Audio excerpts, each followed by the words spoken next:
கோவை மக்கள் சேவை மையமும் தேன் சிட்டு அமைப்பும் இணைந்து கோவையில் இருக்கின்ற கல்லூரி மாணவ மாணவியர்களிடம் carbon neutral virtual tree plantation என்கின்ற நாம் பயன்படுத்துகின்ற கார்பனுக்கு சமமாக அந்த கார்பனுடைய சமநிலை என்கின்ற அதற்கு மாற்றாக இருக்கக்கூடிய வழிகளை பின்பற்றுவது மற்றும் வெர்ச்சுவல் ட்ரீ பிளான்டிங் நம்ம ஒரு மரத்தை நட்டு தண்ணி ஊற்றி அதை வளர்த்துறதுக்கு ஈக்குவலாக நம்ம பயன்படுத்துகின்ற கார்பனை குறைத்து ட்ரீ பிளான்டேஷன் ஆன்லைன் வாயிலாக நாம் அதை உருவாக்குறதுக்கு யுனைடெட் நேஷன்ஸோட வழிகாட்டுதலோடு இந்த நிகழ்ச்சிகளை நடத்திட்டுருக்கோம். கோவை கிருஷ்ணம்மாள் மகளிர் கல்லூரியோடு இணைந்து செப்டம்பர் மாதம் கார்பன் சமநிலை வெர்ச்சுவல் ட்ரீ பிளான்டேஷன் என்கின்ற நிகழ்ச்சியை துவக்கினோம். இன்று அதனுடைய தொடர்ச்சியாக ஒரு மாணவியர்கள் கலந்து கொண்ட மேரத்தான். இதில் சந்தோஷமாக நாங்கள் சொல்கிறது 17,000 கிலோகிராம் கார்பனை இவர்கள் ஆஃப்செட் செய்திருக்கிறார்கள். 7,000 மாணவிகள் ஒவ்வொரு நாளும் 1 மணி நேரம் தங்களுடைய செல்போனை அணைத்து வைத்து இந்த ஒரு புதிய சரித்திரத்தை துவக்கி இருக்கிறார்கள். இதன் வாயிலாக 1113 வெர்ச்சுவல் மரங்கள் வளர்ப்பதற்கு சமமான அந்த கார்பன் சமநிலையை இன்று கோவை கிருஷ்ணம்மாள் கல்லூரி எட்டியிருக்கிறது. இந்த நிகழ்ச்சிகளை தொடர்ச்சியாக ஒவ்வொரு கல்லூரிக்கும் எடுத்து செல்ல இருக்கிறோம்.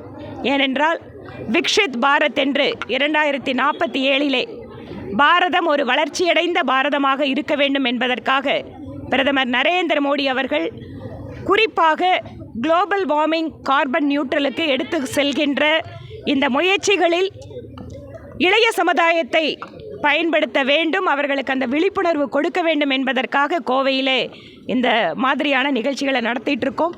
இது விழிப்புணர்வு நிகழ்ச்சி மட்டுமல்ல, இதன் வாயிலாக கார்பனுடைய பயன்பாடு குறைக்கப்படுகிறது அல்லது வெளியிடக்கூடிய கார்பனுக்கு சமமாக அதற்கு மாற்று வழிகள் வாயிலாக இந்த புவிப்பந்து சூடேறுவதிலிருந்து காப்பாற்றுவதற்கு அவர்கள் முயற்சி செய்கிறார்கள். இதுதான் இன்றைக்கு நாங்கள் சொல்கின்ற செய்தி. இது ஒவ்வொரு கல்லூரிக்கும் நாங்கள் விரிவுபடுத்த இருக்கிறோம். இதற்கு முன்பாக தமிழக அரசு குறிப்பாக கோவை மாவட்டத்தை தேர்ந்தெடுத்தார்கள். கார்பன் நியூட்ரல் நிகழ்ச்சிக்காக கோவை மாவட்டத்தை தேர்ந்தெடுத்து இங்கு ஆரம்பகட்ட நிகழ்ச்சிகள் எல்லாம் கூட நடத்துகிறாங்க. அதற்கு பின்பாக அதில் எந்த அளவுக்கு பெரிதாக முன்னேற்றம் இருக்கிறது அப்படின்னு தெரியல. ஏனென்றால் இம்மாதிரியான மிகப்பெரிய விஷயங்களை கையாளும் போது அரசு பல்வேறு சமுதாயத்தையும் இதை இணைச்சிக்கணும். இது மாணவிகளாக இருக்கலாம் அல்லது என்ஜிஓக்களாக இருக்கலாம். பொதுமக்களை கிராமம் தோறும் இதற்காக விழிப்புணர்வு அவர்களுடைய பயன்பாட்டை குறைக்கிறதுக்கு ஏற்பாடு பண்ணலாம். அதனால் தமிழக அரசு இதில் அதிகமாக முனைப்பு காட்ட வேண்டும். ஏனென்றால் மரபுசாரா எரிசக்தியிலே இன்று தமிழகம் ஒரு முக்கியமான இடத்துல இருக்குது. அதனால் இந்த கார்பன் நியூட்ரலையும் தமிழக அரசு கவனத்தில் வைத்து எல்லா கல்லூரிகளும் இந்த மாதிரியான நிகழ்ச்சிகளை நடத்துவதற்கு அவர்கள் முன்னெடுக்க வேண்டும் எனவும் இந்த நேரத்தில் கோரிக்கை வைக்கிறேன். திருப்பரங்குன்றம் விவகாரத்தில் தமிழக அரசு மேற்கொள்ளக்கூடிய இந்த கைது நடவடிக்கை எப்படி பார்க்குறீங்க? குறிப்பாக சட்டம் ஒழுங்கு தமிழகத்தில் அமைதி பூங்காவாக இருக்குது அப்படின்னு சொல்லக்கூடிய அரசு இந்த மாதிரி கைது நடவடிக்கை போராட்டத்துக்கு அனுமதி அளிக்காதது. நான் 2-3 விஷயத்தை குறிப்பிட விரும்புகிறேன்.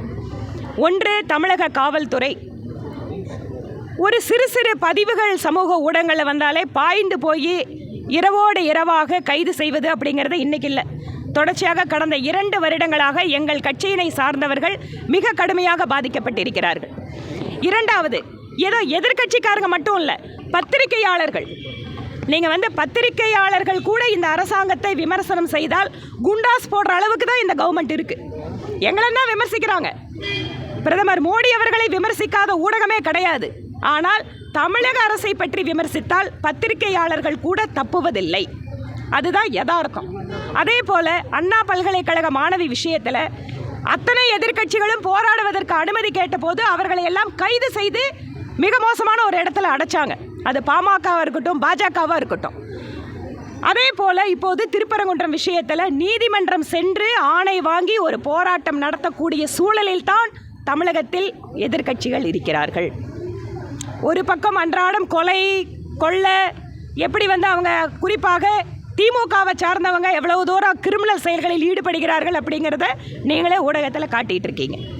தமிழகத்தினுடைய சட்டம் ஒழுங்கு என்பது முழுவதுமாக சீர்கெட்டு இருக்கக்கூடிய சூழலை பார்க்கிறோம். அரசியலமைப்பு சட்டத்தில் கொடுக்கப்பட்டிருக்கிற உரிமைகளுக்கு கூட நீதிமன்றம் சென்றுதான் அதை அமல்படுத்த முடியும் என்கின்ற சூழலில் இன்று எதிர்க்கட்சிகள் இருக்கிறார்கள். அப்படி இருக்கும்போது இது சட்டத்தின் ஆட்சி நடக்கின்ற மாநிலமா? திராவிட மாடல் அரசு அப்படிங்கிறது நாங்கள் எல்லாருக்குமான அரசுன்னு பெருமை பேசுகின்ற திமுக அரசு எதிர்க்கட்சிகளுடைய ஜனநாயக உரிமைகளை கூட நசுக்க பார்க்கிறது.